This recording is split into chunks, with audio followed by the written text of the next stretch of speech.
Now, Trump has been tweeting out about the fake news media. He's been tweeting out about other things, and it seems like something is about to happen. Actually, in one of his tweets, he says something's about to happen. And it seems that he's getting prepared and ready for something big. And we'll be talking all about that in just a minute. But first, we are already seeing what's happening with Biden. It looks like Bernie Sanders got a talking to. Bernie Sanders now endorses Joe Biden. And Biden now is going to be going after Trump. Does he have a chance? I don't believe so. The mainstream media, they're trying to protect him as best as they can. But people are seeing right through this. The New York Times, which tried to sabotage Supreme Court Justice Brett Kavanaugh's career with months of baseless Me Too allegations, not only downplayed Joe Biden's well-documented history of unwanted physical contact with women, they cast extreme doubt on a detailed sexual assault allegation by former Biden staffer Tara Reade. Now, what did they do? Well, they changed their article. Their original article in the Wayback Machine says, examining Tara Reade's sexual assault allegation against Joe Biden. Under this, it says, Miss Reade, a former Senate aide, has accused Mr. Biden of assaulting her in 1993 and says she told others about it. A Biden spokeswoman said the allegation is false, and former Senate office staff members do not recall such an incident. And what did they change it to? Well, they changed it to this. No other allegation about sexual assault surfaced in the course of reporting, nor did any former Biden staff members corroborate any details of Ms. Reade's allegations. The Times found no pattern of sexual misconduct by Mr. Biden beyond the hugs, kisses, and touching that women previously said made them feel uncomfortable. So they went ahead, they edited the article, and they're out there saying there's nothing to it. They also talked about the police report, saying that it was created falsely, that she filed a false police report, and it may be punishable by a fine and imprisonment. So when a woman makes an accusation against a Republican, the mainstream media says believe them. When a woman makes an accusation against a Democrat, it says, hey, don't file false police reports because it could be punishable by, a fine or imprisonment, and we shouldn't believe you. Maybe we should have an investigation. Maybe we should look into it. Maybe she has other evidence, which most likely she does. Now, we know that Adam Schiff, he wants to investigate Trump over the coronavirus pandemic. And we know they can't get together right now. So he's looking to use Zoom for the hearings. Now, of course, these are going to be in closed doors. He wants things to leak out because we know Zoom is under fire for security vulnerabilities and ties to China. You think he's setting this up? Absolutely. Is it going to matter? Most likely not, because we know the Patriots. They know their playbook. They know exactly what they're going to try to do. I mean, just look at what's happening with the voting. They're trying to manipulate that. And how are they trying to manipulate it? Well, because of the global pandemic, we have to push mail-in ballots. Well, the election's not until November. We are now in April. This whole pandemic is going to be all said and done by May. We'll be going back to work. Everything will be opening up. This has been planned since the beginning. It's already starting to die down. But who's leading the initiative? Michelle Obama. She announced support for making it easier for people to register to vote and cast ballots during the pandemic. So we have Eric Holder, Hillary Clinton, Barack Obama, and all the others who are pushing mail-in voting, even the mainstream media. Why are they doing this? Because it's easy to manipulate. Did Trump and the Patriots know they were going to do this? Of course they did. They trapped them because now they can make their case of why it breeds fraud, manipulation. They're going to produce the facts. Actually, Q has told us about this going back, that they've been monitoring the 28 election. They've been collecting the data. They have the information, and they can produce it. And actually, because of this information, because of the fraud, they're going to push voter ID. Actually, it's all going to turn on those who are pushing mail-in ballots. Now, Tom Fitton, he has been heading up the manipulation of voting. He's been going to each state saying, listen, you have millions of people that are not alive or they don't exist anymore. You need to get rid of them. You got to clean up your entire state here.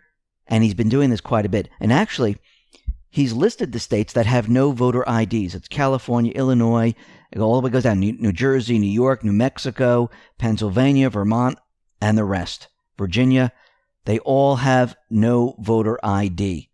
And he's showing people that we need voter ID, or if we don't, we have manipulation and we have fraud. And no, it is not racist. You need IDs for everything. Those illegals that come in, they show their ID to get benefits from the government. How come it's not racist there? We went over this with Q. We need an ID for almost everything, especially for voting. We need it for voting to show that you are a citizen, that you are allowed to vote here. It doesn't mean they're going to record your name or anything like that and tell everyone how you voted. It just shows that, yes, I'm a citizen and I'm allowed to vote. When you don't have this, when you don't have any checks and balances, you can manipulate all of this. If I was from another country, let's say China, let's use China now, and I wanted to change who got into office, I can bring in people to this country. Millions of people over years, say take 4 or 5 years, ready for the next election. And I can shift the elections to what I want. This is why we have the Electoral College, to protect against that. But we need another protection. We need to make sure that they can't do this in the future, where they can manipulate the popular vote. Because that robs us of our voting ability. Now, as we know, there's been a lot of Hollywood actors, actresses, politicians, all getting the coronavirus. And the latest is George Stephanopoulos. He reported that he has coronavirus and he's not feeling ill right now, but it's very interesting who is getting this. I think a lot of it is to push fear, panic, and chaos. And I do believe those who are reporting they have it, it's for another reason. Now, the coronavirus pandemic is allowing the American people to see who the tyrants are all over this country. And we're seeing it in different states with the governor, the mayor, and people are starting to realize, I don't want this type of life. This is what you're all about, taking away my rights as a citizen of the United States, where you're telling me I can't buy this, I can't go out, I can't do this. And again, in the Constitution, you're allowed free movement. They can't tell you you can't move. You can't do certain things. And yes, in those states, they're directing the police to arrest people. And now people are seeing it very, very clearly for the first time what these individuals have planned. And this is just the beginning stages. This is just during the pandemic. Can you imagine if they got rid of the Constitution? Can you imagine if they had their way? What life would be like? It would be a disaster. And those people in those states and those towns, they're starting to realize that, you know what? I don't like this way of life. And the Department of Justice right now, they're taking notice and they're looking at this. They're monitoring the mayors and the governors, all who have been doing this, because it's completely against the Constitution. Now, it seems that Fauci, he is now contradicting Trump. Now, remember, he was put into place as a deep state swamp creature, and Trump is using him for optics. Do I think he's going to last after this? No. Is he going to fire him in the middle of this? That's not how Trump works. Now, Deanna Lorraine, she tweeted this out. Fauci is now saying that had Trump listened to the medical experts early, he could have saved more lives. Fauci was telling people on February 29th that there was nothing to worry about and it posed no threat to the U.S. public at large. Fauci was the one telling everyone not to worry. Fauci was the one telling everyone, you can go to the malls, you can go on the cruise, no big deal, it's not that big of a deal. Take a listen to what he said. Well, obviously you need to take it seriously and do the kinds of things that the CDC and the Department of Homeland Security are doing. But this is not a major threat for the people in the United States. And this is not something that the citizens of the United States right now should be worried about. Fabulous. No, I am glad to hear that. So Fauci was the one who said all of this. Fauci later went on with Al Sharpton on MSNBC and told Al Sharpton that he warned Trump that we were in real trouble. Really? Because that's not what you said back then. Even on March 9th in Forbes. The article says COVID-19 travel update. Fauci says cruising is okay if you are healthy.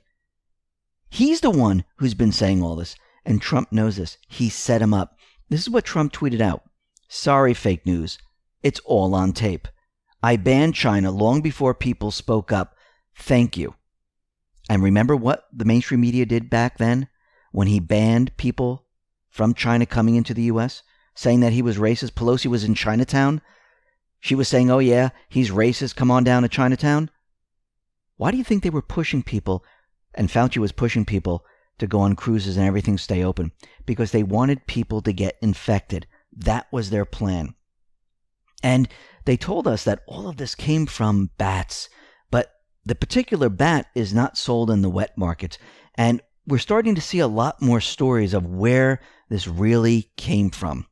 And it's starting to look like it came from the laboratory in Wuhan.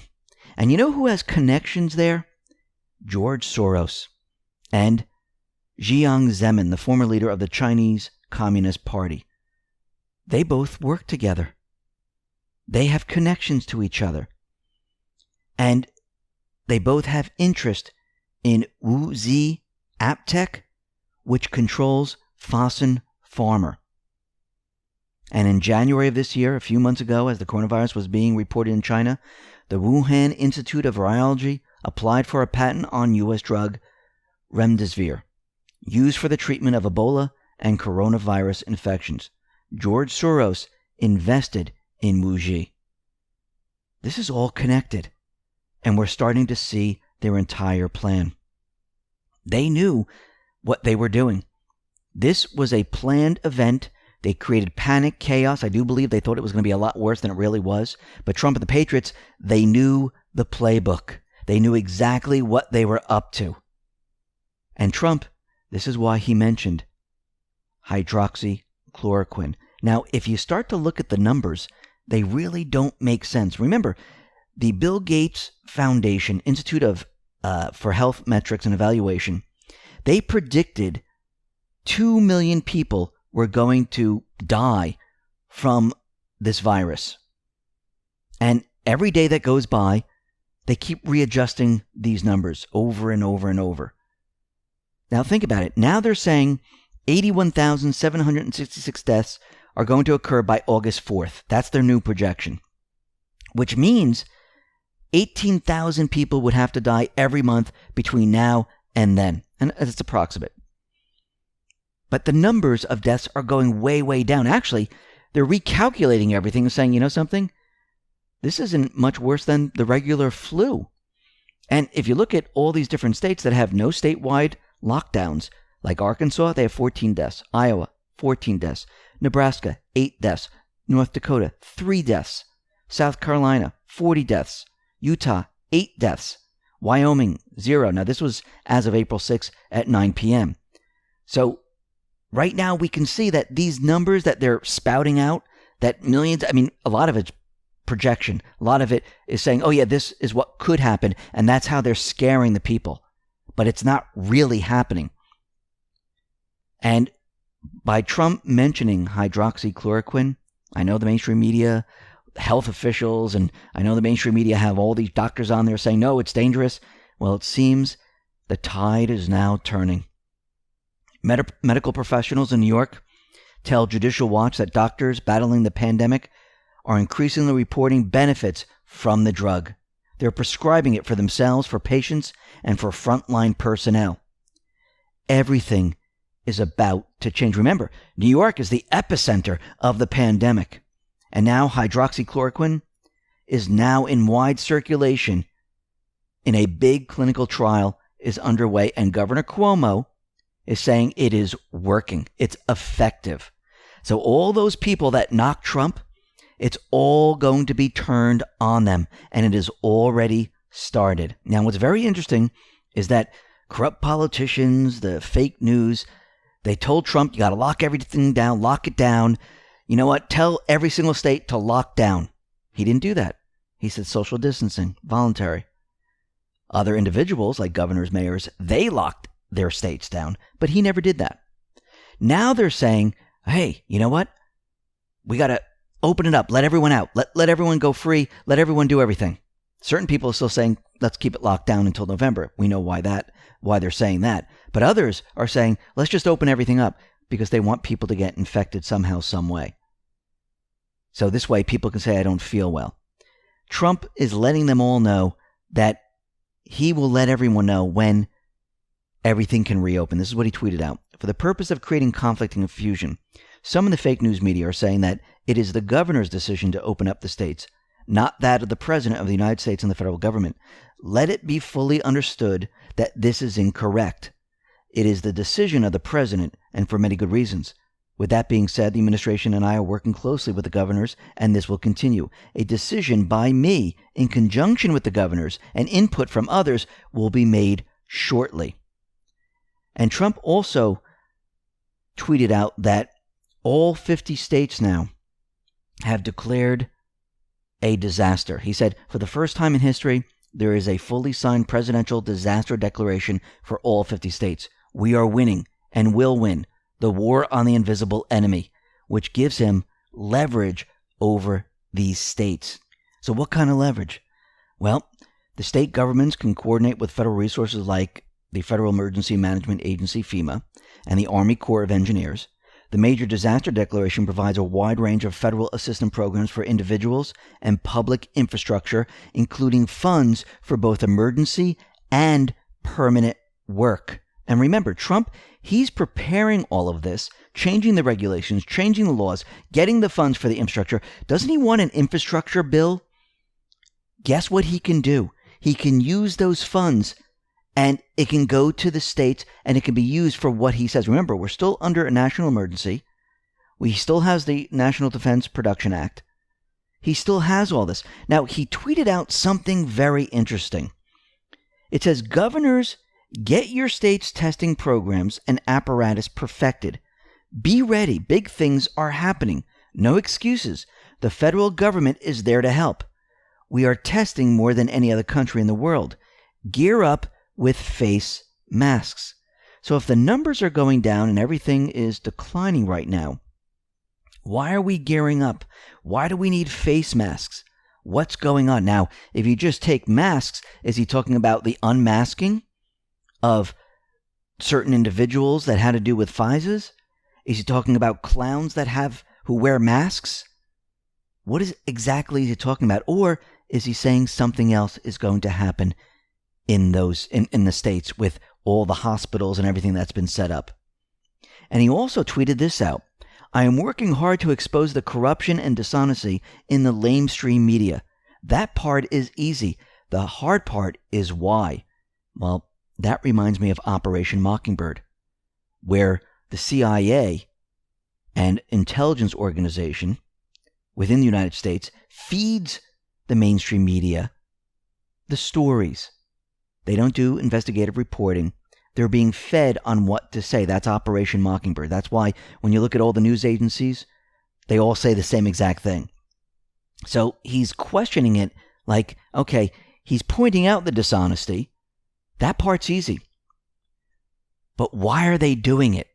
I do believe he's getting prepared and ready to expose that part. So if we go back to his last tweet, he's telling the governors to get ready and gear up with face masks, and he's getting ready to expose the mainstream media.